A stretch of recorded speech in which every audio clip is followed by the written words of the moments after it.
দেখছেন রিপাবলিক বাংলা, আপনাদের সঙ্গে রয়েছে আমি সৃজিতা। শুরু করছি আজকের বাংলার প্রাইম টাইম। সৃজিতার সঙ্গে আমি ঈশান দেব রয়েছি আজকে বাংলার প্রাইম টাইমে। আর বাংলার প্রাইম টাইমে আজকে দেখাবো সেই আখ্যান, যে আখ্যানে গোটা দেশ একজন বঙ্গ সন্তানের কৃতিত্ব স্বীকার করছে। গোটা দেশকে অখণ্ড রাখার স্বার্থে একজন বঙ্গ সন্তান যে তার প্রাণ বলিদান দিয়েছিলেন, সেটা গোটা দেশ নতমস্তকে স্বীকার করলেও একজন বাংলা থেকে নির্বাচিত সাংসদ সে কথা সংসদে দাঁড়িয়ে স্বীকার করতে চাইছেন না। এই নিয়েই আজকে বাংলার প্রাইম টাইমে বিশদে দেখাবো আপনাদের আমি আর সৃজিতা। আসলে ঈশান ঠিকই বলেছে, জম্মু কাশ্মীর ভারতের একটা অবিচ্ছেদ্য অংশ। এটা গোটা দেশ মানে, গোটা ভারত মানে, এবং তার পিছনে যার অবদান রয়েছে তিনি এই বঙ্গেরই সন্তান। তিনি শ্যামা প্রসাদ মুখোপাধ্যায়, তিনি বঙ্গের সন্তান, তিনি শ্যামা প্রসাদ মুখোপাধ্যায়। এটা দেশ মানে, প্রত্যেকটা ভারতবাসী মানে, ভারত সরকার মানে। আর যিনি মানেন না তিনি এই বঙ্গেরই, তিনি এই পশ্চিম বাংলারই একজন নির্বাচিত সাংসদ, একজন বর্ষীয়ান নেতা। তিনি সৌগত রায়। তিনি এই গোটা বিষয়টা কিছুতেই মানতে রাজি নন। তিনি সংসদে দাঁড়িয়ে বারবার শ্যামা প্রসাদ মুখোপাধ্যায় সম্পর্কে তার ঠিক যা ইচ্ছা তাই বলেন। এই শ্যামা প্রসাদ মুখোপাধ্যায় বারবার চেষ্টা করেছিলেন যাতে এক দেশ, এক বিধান, এক নিশান এটা যাতে হয়। কেন জম্মু কাশ্মীর একটা আলাদা অস্তিত্ব নিয়ে থাকবে, ভারত একটা আলাদা অস্তিত্ব নিয়ে থাকবে? এর দরকারটা কি? একটা অবিচ্ছেদ্য অংশ জম্মু কাশ্মীর ভারতে, সেটা কেন হবে না? সেই কারণেই তিনি কাশ্মীর অব্দি পৌঁছে গিয়েছিলেন। তিনি বন্দী ছিলেন, তিনি প্রাণ ত্যাগ করেছিলেন। আর এই গোটা বিষয়টার পর সৌগত রায় তিনি বলছেন যে স্বাধীনতা সংগ্রামের জন্য শ্যামাপ্রসাদ মুখোপাধ্যায়ের কোনো অবদান ছিল না। আর এই স্বাধীনতা সংগ্রামের কথা বলছি না, যে অবদানটা তিনি রেখে গিয়েছেন সেটাকে কি খাটো করে দেখা যায় নিশান? একেবারেই সেই প্রশ্নটাই এই সময় সবচেয়ে বড় হয়ে দেখা দিচ্ছে, যে শ্যামাপ্রসাদ মুখোপাধ্যায় যিনি চূড়ান্ত আত্মবলিদান দিয়ে দিলেন দেশের অখণ্ডতা রক্ষার স্বার্থে, সেই শ্যামাপ্রসাদ মুখোপাধ্যায় যিনি একজন বঙ্গ সন্তান, সেই শ্যামাপ্রসাদ মুখোপাধ্যায়ের কৃতিত্ব নিয়ে প্রশ্ন কে তুলছেন? প্রশ্ন তুলছেন এই বাংলা থেকেই নির্বাচিত একজন সাংসদ। গোটা দেশ, যেমনটা সৃজিতা বলছিল, যেমনটা আমিও বলছিলাম, গোটা দেশ নতমস্তকে শ্যামাপ্রসাদ মুখোপাধ্যায়ের কৃতিত্ব আজ স্বীকার করছে। যখন যখন যখন জম্মু কাশ্মীর থেকে ৩৭০ ধারার অবলুপ্তিতে সুপ্রিম কোর্টের শিলমোহর পড়ে গেল, শ্যামাপ্রসাদ মুখোপাধ্যায় এই আন্দোলন শুরু করেছিলেন যে জম্মু কাশ্মীরের জন্য কোনো বিশেষ মর্যাদা বা বিশেষ ব্যবস্থাপনার দরকার নেই, গোটা দেশের মূল ধারাতেই সামিল রাখতে হবে জম্মু কাশ্মীরকে। তিনি কি বলেছিলেন? বলেছিলেন এক দেশ মে দো বিধান, দো প্রধান আর দো নিশান নেই চলেগা। মানে একটা দেশে একটাই আইন থাকবে, একজনই প্রধানমন্ত্রী থাকবেন এবং একটাই পতাকা বা প্রতীক থাকবে, দুটো থাকতে পারে না। তার জন্যই তার আন্দোলন শুরু। গোটা দেশ বঙ্গ সন্তানের, ওই বঙ্গ সন্তানের সেই কৃতিত্ব আজকে স্মরণ করছে এবং বলছে সেদিন যদি শ্যামাপ্রসাদ মুখোপাধ্যায় ওই আন্দোলন শুরু না করতেন তাহলে আজকে এই দিনটা আমরা হয়তো দেখতে পেতাম না, যে ৩৭০ ধারার অবলুপ্তি হয়েছে এবং কাশ্মীর মূল ধারায় ফিরেছে, শান্তিতে ফিরেছে, সুস্থিতিতে ফিরেছে। সৌগত রায়রা সংসদে দাঁড়িয়ে যতই অস্বীকার করুন, ইতিহাস কিন্তু অন্য কথা বলছে। কলকাতার বুকে শ্যামাপ্রসাদ মুখোপাধ্যায়ের যে পৈতৃক বাসভবন, সেখানে গেলে এখনও সেই ঘরের প্রত্যেকটা দেওয়াল, প্রত্যেকটা আসবাব, প্রত্যেকটা জানলা দরজা সেই ইতিহাস বিবৃত করছে। আমাদের প্রতিনিধি পিঙ্কি সরেজমিনে সেই ইতিহাসের কয়েক টুকরো ছবি তুলে এনেছেন। আমরা দেখব শ্যামাপ্রসাদ মুখোপাধ্যায়ের সেই পৈতৃক ভিটে কিভাবে এখনও ইতিহাসের সাক্ষী হয়ে দাঁড়িয়ে রয়েছে। এই বাড়িতেই বসে শ্যামাপ্রসাদ মুখোপাধ্যায় তৎকালীন প্রধানমন্ত্রী জওহরলাল নেহরুকে একের পর এক চিঠি লিখেছিলেন কাশ্মীর ইস্যু নিয়ে, জম্মু ইস্যু নিয়ে। শুধু তাই নয়, এক দেশ এক বিধানের স্লোগানও তুলেছিলেন। ৯ জানুয়ারি ১৯৫৩ সালের সেই চিঠি। এখানেও জম্মু কাশ্মীর ইস্যুতে বারংবার তিনি সরব হয়েছেন এবং লিখেছেন এক নিশান, এক বিধান, এক প্রধান। কোথাও শ্যামাপ্রসাদ মুখার্জি শেখ আবদুল্লাহর সঙ্গে দেখা করছেন, কোথাও বক্সি গুলাম মোহাম্মদের সঙ্গে দেখা করছেন, কোথাও স্বয়ংসেবকদের কাছ থেকে সংবর্ধনা পাচ্ছেন। শ্রীনগর থেকে জম্মুর বিভিন্ন ছবি এখনো পর্যন্ত এই যে বাড়ি, সেখানে চকচক করছে, উজ্জ্বল হয়ে রয়েছে। আজও জম্মু থেকে পাঠানো চিঠি এই মিউজিয়ামে কিন্তু রাখা রয়েছে।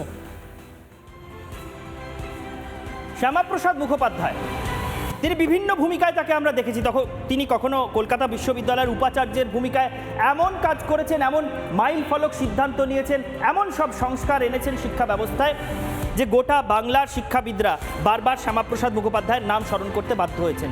শ্যামাপ্রসাদ মুখোপাধ্যায়কে আমরা নেহেরুর মন্ত্রিসভার মন্ত্রী হিসেবেও দেখেছি। আবার সেই শ্যামাপ্রসাদ মুখোপাধ্যায়কেই আমরা দেখেছি যে যখন মতানৈক্য হচ্ছে, যখন দেশের অখণ্ডতা অক্ষুণ্ণ থাকবে না এমন আশঙ্কা তার মনে তৈরি হচ্ছে, তখন প্রধানমন্ত্রী নেহেরুর স্বৈরাচারী কর্তৃত্বকে চ্যালেঞ্জ ছুড়ে দিয়ে, মন্ত্রিত্বকে ছুঁড়ে ফেলে দিয়ে মন্ত্রিসভা থেকে বেরিয়ে আসতে শ্যামাপ্রসাদ মুখোপাধ্যায় দ্বিধা করেননি। জম্মু কাশ্মীরের বিশেষ মর্যাদা বা বিশেষাধিকার নিয়ে জম্মু কাশ্মীরকে ভারতের মূল স্রোত থেকে আলাদা করে রাখার যে চক্রান্ত বলে অনেকেই এখন দাবি করেন, সেই কোটানকোট চক্রান্তের বিরুদ্ধে শ্যামাপ্রসাদ মুখোপাধ্যায় খড়গহস্ত হয়ে নেমেছিলেন এবং তাকে বারবার হুঁশিয়ারি দেওয়া হয়েছিল জম্মু কাশ্মীরের মাটিতে পা রাখলে তাকে কিন্তু অত্যন্ত কঠোর ফল ভুগতে হতে পারে। শ্যামাপ্রসাদ মুখোপাধ্যায় পরোয়া করেননি। শ্যামাপ্রসাদ মুখোপাধ্যায় যে যাত্রা শুরু করেছিলেন সেই যাত্রার শেষ দেখে তিনি ছাড়বেন একথা তিনি জানিয়েছিলেন। পরবর্তীকালে যিনি ভারতের প্রধানমন্ত্রী হবেন অটল বিহারী বাজপেয়ী, সেই সময় শ্যামাপ্রসাদ মুখোপাধ্যায়ের ঘনিষ্ঠ সহযোগী ছিলেন তিনি। জম্মু কাশ্মীরে ঢুকলে শ্যামাপ্রসাদ মুখোপাধ্যায়ের জন্য যে অত্যন্ত কঠোর পরিণাম অপেক্ষা করছে সেটা সম্ভবত শ্যামাপ্রসাদ বাবু বুঝতে পেরেছিলেন। তাই তরুণ অটল বিহারীকে সেদিন জম্মু কাশ্মীরের সীমানা থেকে ফেরত পাঠিয়েছিলেন অটল বিহারী বাজপেয়ীকে। শ্যামাপ্রসাদ মুখোপাধ্যায় বলেছিলেন অটল বিহারী বাজপেয়ীকে, তুমি ফিরে যাও, আমি একাই ঢুকবো। এবং জম্মু কাশ্মীরে ঢুকে গ্রেফতার যখন হচ্ছেন তখন হাসি মুখে অটল বিহারীকে তিনি বলেছিলেন, ভারতবাসীকে গিয়ে বলো আমি কাশ্মীরে ঢুকে পড়েছি।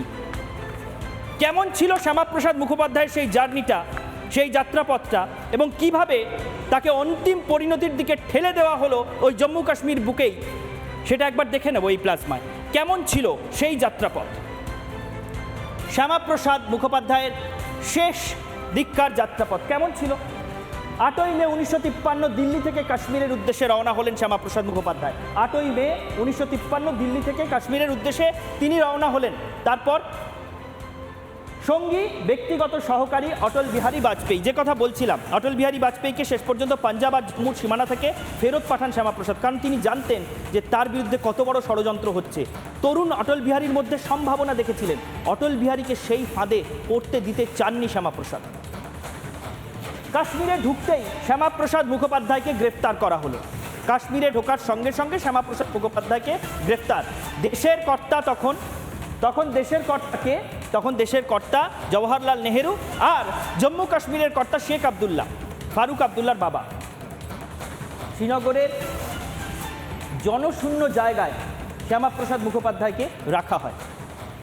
শ্রীনগরের জনশূন্য জায়গায় তাকে রাখা হয়। প্রথমে জেলে নিয়ে যাওয়া হয় কারাগার থেকে, পরে শহরের বাইরে জনশূন্য একটি জায়গায় তাকে বন্দি করে রাখা হয়। অসুস্থ শ্যামাপ্রসাদের চিকিৎসা করা হয়নি ঠিকভাবে, ভুল চিকিৎসা করা হয়েছিল এমন অভিযোগ বারবার উঠেছে। বারবার এমন গুরুতর অভিযোগ উঠেছে। দেশের সামনের সারির নেতা, সেই সময়ের রাজনীতিতে দেশের প্রধানমন্ত্রী জওহরলাল নেহেরুর বিরুদ্ধে রুখে দাঁড়ানো সবচেয়ে বড় বিরোধী মুখ শ্যামাপ্রসাদ। তিনি গ্রেফতার হয়েছেন, জম্মু কাশ্মীরে তাকে বন্দি রাখা হয়েছে। তিনি অসুস্থ হয়েছেন বলে জানা যাচ্ছে, কিন্তু অভিযোগ উঠছে যে তার চিকিৎসা ঠিকভাবে হচ্ছে না। যোগাযোগের কোনো ব্যবস্থা ছিল না। শ্যামাপ্রসাদ মুখোপাধ্যায়ের সঙ্গে তার পরিবার বা তার রাজনৈতিক সহকর্মীরা কোনোভাবে যোগাযোগ স্থাপন করবেন সেরকম কোনো ব্যবস্থা তখন ছিল না। 19-20 জুন 1953 বুকে ব্যথা অনুভব করছেন শ্যামাপ্রসাদ মুখোপাধ্যায়। তারপর 21শে জুন 1953 শারীরিক অবস্থার আরও অবনতি। এরপর কাশ্মীর সরকার কোনো পদক্ষেপ নেয়নি বলে অভিযোগ। সেই সময় জম্মু কাশ্মীরের সরকার কোনো পদক্ষেপ নিল না। যথেষ্ট পদক্ষেপ শ্যামাপ্রসাদের মতো গুরুত্বপূর্ণ নেতার, মহামূল্যবান একজন রাজনৈতিক নেতার প্রাণ বাঁচানোর জন্য যে পদক্ষেপ করা জরুরি ছিল তা নেওয়া হয়নি, এমন অভিযোগ উঠেছে। 23শে জুন 1953 শ্যামাপ্রসাদ মুখোপাধ্যায়ের মৃত্যু। 23শে জুন বন্দি অবস্থায় কাশ্মীরের বুকে। অর্থাৎ শ্যামাপ্রসাদ মুখোপাধ্যায়কে যে হুঁশিয়ারি দেওয়া হয়েছিল যে জম্মু কাশ্মীরে ঢুকলে কঠোর পরিণতির মুখোমুখি হতে পারে, তাই হলো তার। সেই পরিণতির মুখোমুখি তাকে হতে হলো। শ্যামাপ্রসাদ মুখোপাধ্যায় আর ফিরলেন না। তিনি চ্যালেঞ্জ করেছিলেন চোখে চোখ রেখে যে জম্মু কাশ্মীরে এই যে বিশেষ অধিকার দিয়ে তাকে ভারতের মূল ধারা থেকে বিচ্ছিন্ন করে রাখার যে ষড়যন্ত্র, তা তিনি মানবেন না। এক দেশে একটাই প্রধান থাকবে, একটাই আইন থাকবে। কিন্তু তিনি আর ফিরতে পারলেন না, তাকে জম্মু কাশ্মীরে প্রাণ বলিদান দিতে হলো। তাই তো সুজিতা? অর্থাৎ ঈশান, পরিষ্কারভাবে বলতে গেলে তৎকালীন যে সরকার ক্ষমতায় রয়েছে, যে প্রধানমন্ত্রী রয়েছে, কার্যতই তার বিরোধিতা করা, এবং তিনি আসলে যেটা বলতে চাইছেন, যে কারণে তার আন্দোলন, তার প্রতিবাদ, সেই কারণটা অবধি পৌঁছানো এই প্রচেষ্টাটা তিনি করেছিলেন। এবং তারপরে তার মৃত্যু, সেই মৃত্যু নিয়ে তৎকালীন সময় বহু বিতর্ক হয়েছিল। আর এই সব কিছু নিয়ে, এই সব কিছুর পরেও শ্যামাপ্রসাদ মুখোপাধ্যায় এই বাংলার মাটিতে আদৌ কতটা গুরুত্ব পেলেন একজন বঙ্গ সন্তান হিসেবে, সেই প্রশ্ন আজও থেকে যায়। আমরা কথা বলেছিলাম শ্যামাপ্রসাদ মুখোপাধ্যায়ের রিসার্চ ফাউন্ডেশনের চেয়ারম্যান অনির্বাণ গাঙ্গুলির সঙ্গে। তিনি ঠিক কি জানিয়েছেন আগে একবার শুনুন।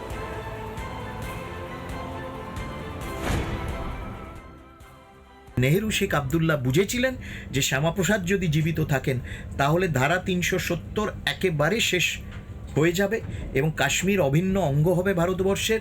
শেখ আবদুল্লাহর প্রতিপত্তি অবৈধ প্রতিপত্তি, কেন তার শেখ আবদুল্লাহর পরবর্তীকালে পাকিস্তান প্রীতিতে তিনি একেবারে উৎফুল্ল হয়ে উঠেছিলেন, তার সেই প্রতিপত্তি খর্ব হবে।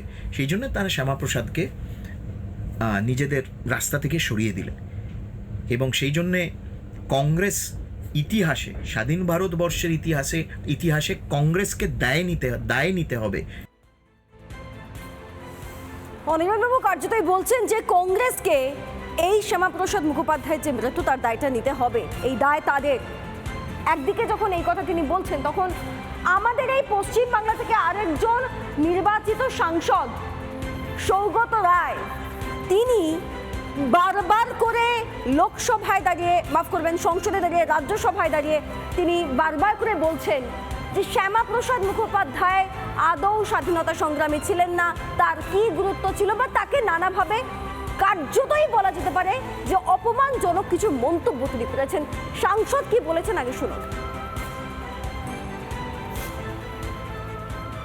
ये बात तो सही है, आजादी के लड़ाई में श्यामा प्रसाद बाबू एक दिन के लिए भी जेल नहीं गए थे। मैं जो आजादी के लड़ाई में जो जेल में नहीं किया, उसको पूरा नमन नहीं करता हूँ, आधा नमन करता हूँ।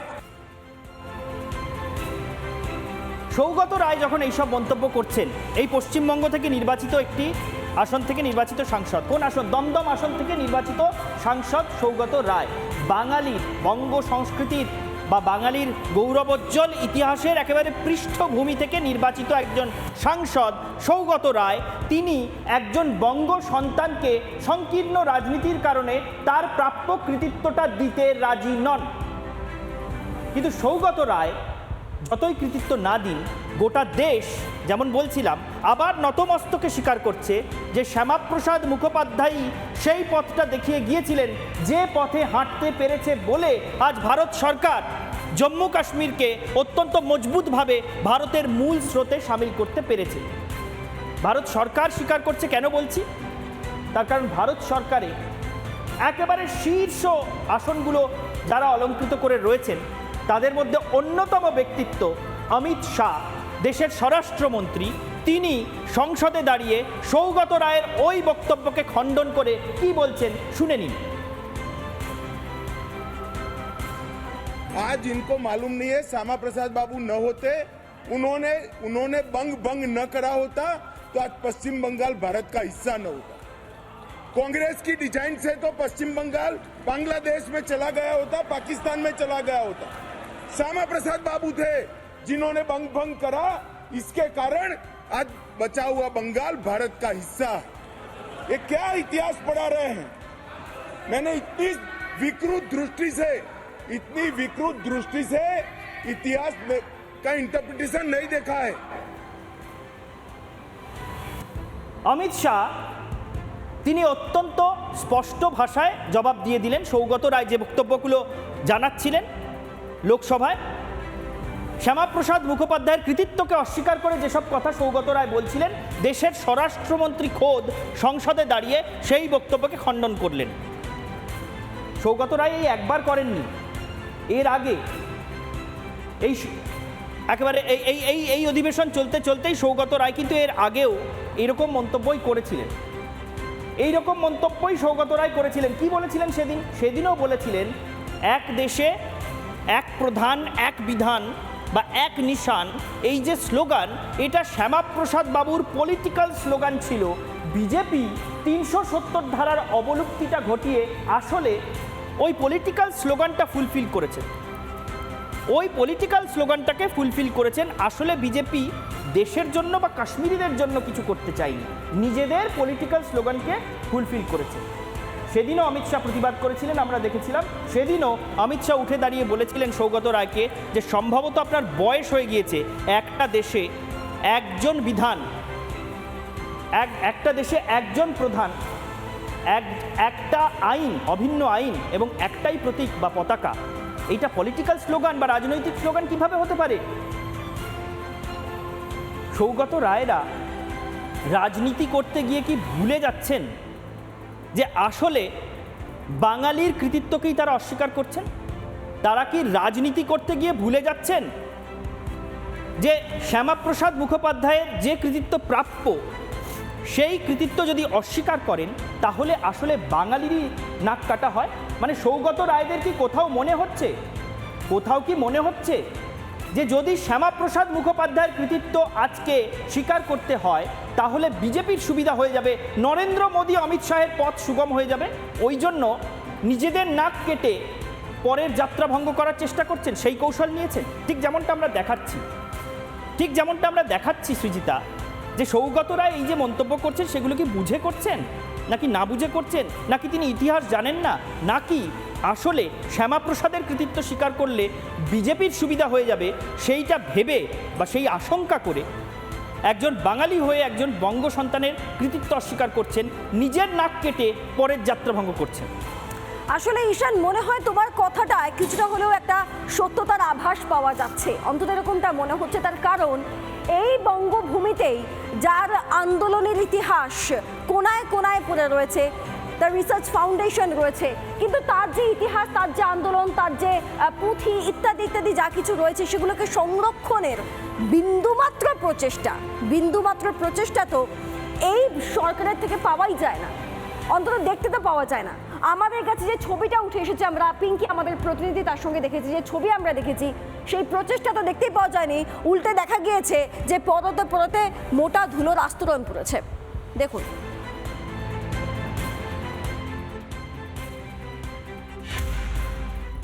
না জানি কত ইতিহাসের সাক্ষী হয়ে দাঁড়িয়ে রয়েছে এই ঘর, স্বাধীনতা পূর্ববর্তী এবং স্বাধীনতা পরবর্তী। যে ফাইলগুলো জমেছিল, যে ফাইল হয়তো একটা গুরুত্বপূর্ণ নথি হতে পারত, সেই নথিগুলোতে আজকের মাকড়সার জাল গজিয়েছে। এখনও সেই টেলিফোন রয়েছে, হ্যাঁ, তবে ধুলো জমেছে।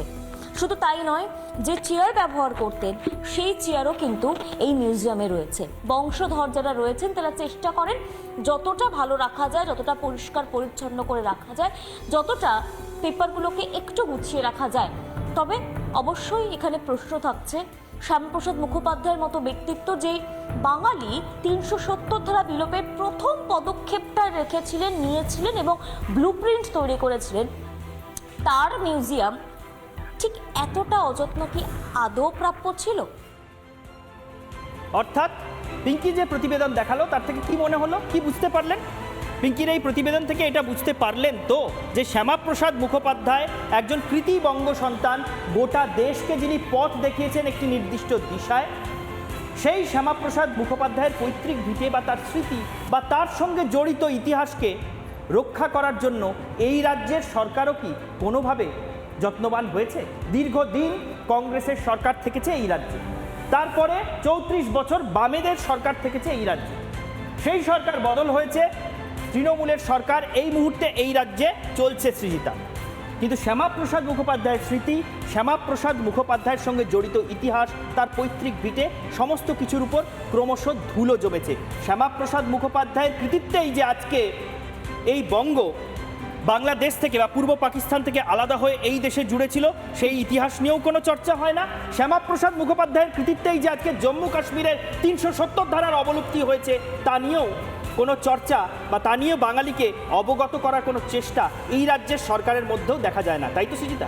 একেবারেই তাই।